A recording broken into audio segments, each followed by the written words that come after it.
بسم اللہ الرحمن الرحیم، السلام علیکم۔ بیٹر ڈیسیژن میکنگ کی سیریز میں ہمارا آج کا ٹاپک ہے کہ جب آپ فیصلہ کرتے ہوئے نمبرز پہ فیصلہ کر رہے ہو، مطلب آپ کے پاس کوئی ڈیٹا ہو جس سے آپ ہیلپ لے رہے ہو فیصلہ کرنے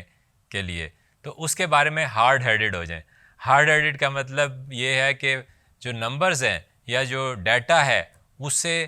بہت کریٹیکلی دیکھیے یا اس کو چیک کیجئے، اسے اسیس کیجئے، کیونکہ جو لوگ ڈیٹا کلیکٹ کرتے ہیں، جو لوگ کسی چیز پہ ریسرچ کرتے ہیں، جو لوگ آپ کے پاس ڈیٹا لے کے آتے ہیں، وہ ہوتا تو لاجیکل ہے، مگر اس میں ہوتا یہ ہے کہ وہ شخص ڈیٹا اکٹھا کرتے ہوئے جس ڈائریکشن میں سوچ رہا تھا، جس قسم کا حل اسے پسند تھا، اس کا ڈیٹا زیادہ اسی ڈائریکشن میں آئے گا۔ تو ڈیٹا کو ویریفائی کیجئے، ڈیٹا کو چیک کیجئے، دیکھیے کہ کس نے اکٹھا کیا، کیا سچویشنز تھیں، اس کا ٹارگٹ کیا تھا، وغیرہ وغیرہ، اور کراس ویریفیکیشن کسی اور سے اس ڈیٹا کو ویریفائی کروانا ہے تو وہ بھی کیجئے۔ اس کا مطلب یہ ہے کہ جب بھی آپ کسی ڈیٹا یا نمبرز یا لاجک کی بیس پہ ڈیسیژنز کر رہے ہوں تو اسے کراس چیک کیجئے، اس کے بارے میں کریٹیکل ہو جائیے، اس کے بارے میں ہارڈ ہیڈڈ ہو جائیے، اس پہ کوئی سوالات اٹھائیے، مختلف لوگوں سے اسے ری اسیس اور ری چیک کروائیے، تو آپ کے فیصلے، آپ کے ڈیسیژنز بہتر ہو جائیں گے۔ آپ کا بہت بہت شکریہ۔